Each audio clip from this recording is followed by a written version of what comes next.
Gordon always pulled the big express. He was proud of being the only engine strong enough to do so.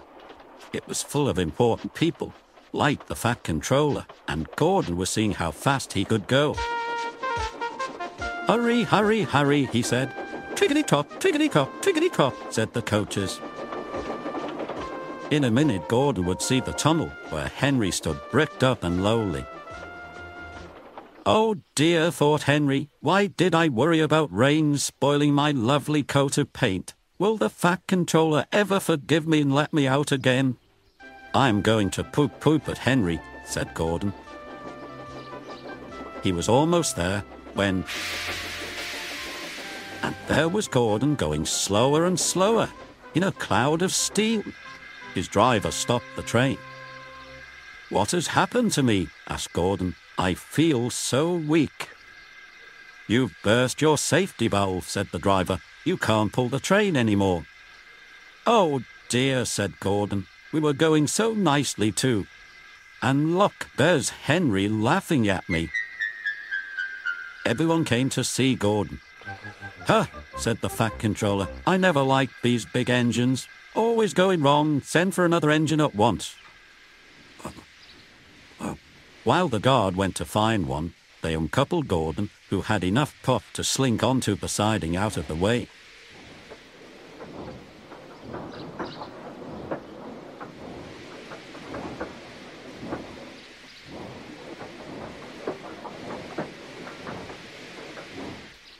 Edward was the only engine left.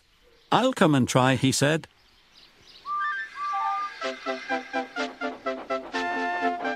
"Oh," said Gordon, "that's no use. Edward can't push the train."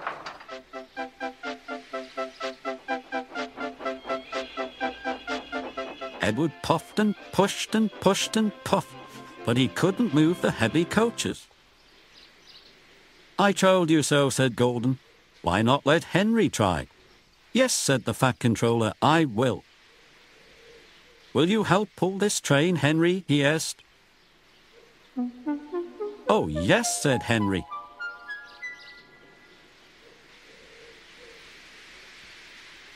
When Henry had got up steam, he puffed out.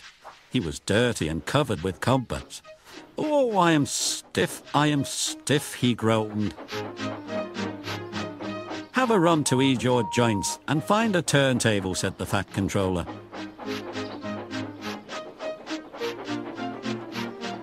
When Henry came back, he felt much better. Then they coupled him up. "Peep, peep," said Edward, "I'm ready." "Peep, peep, peep," said Henry, "so am I." "Pull hard, we'll do it. Pull hard, we'll do it." They puffed together.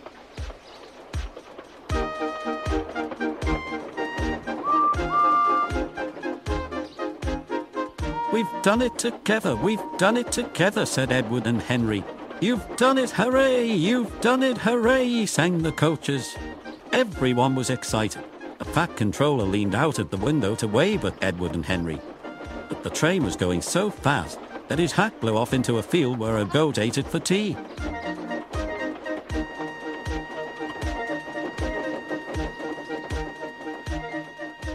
They never stopped till they came to the station at the end of the line. The passengers all said thank you, and the Fat Controller promised Henry a new coat of paint. On their way home, Edward and Henry helped Gordon back to the shed. All three engines are now great friends. Henry doesn't mind the rain now. He knows that the best way to keep his paint nice is not to run into tunnelers, but to ask his driver to rub him down when the day's work is over.